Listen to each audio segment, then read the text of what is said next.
தந்தை மகன் தூய ஆவியின் பேராலே ஆமேன். சாமுவேல் 2ஆம் நூலிலிருந்து வாசகம். அதிகாரம் 7. இறை வார்த்தைகள் 8. ஆண்டவர் தாவீதிடம், நீர் சென்ற இடமெல்லாம் நான் உன்னோடு இருந்தேன். உன் கண் முன் உன் எதிரிகள் அனைவரையும் அழித்தேன். மேலும் உலகில் வாழும் பெரும் மனிதர் போல் நீ புகழுற செய்வேன். இது ஆண்டவர் வழங்கும் அருள்வாக்கு. இறைவா, உமக்கு நன்றி. நன்றி தகப்பனே, நன்றி நன்றி ஏசப்பா, நன்றி நல்லவரே வல்லவரே, நன்றி நன்றி ஏசப்பா. உம்முடைய அநாதி சிநேகத்தால் எங்களை மகிழ செய்வதற்காக நன்றி.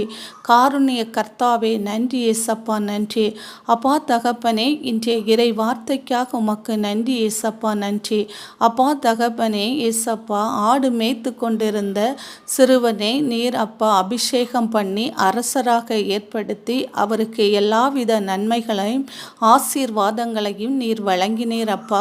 அதுபோல ஏசப்பா, எங்கள் ஒவ்வொருவருக்கும் தாவீது அரசருக்கு என்னென்ன ஆசீர்வாதங்களை கொடுத்தீங்களோ அதே ஆசீர்வாதங்களை எங்களுக்கும் தந்து ஏசப்பா, எங்களையும் பேரும் புகழும் பெற நீர் கிருபை செய்வதற்காக உமக்கு கோடான கோடி நன்றிகள் ஏசப்பா.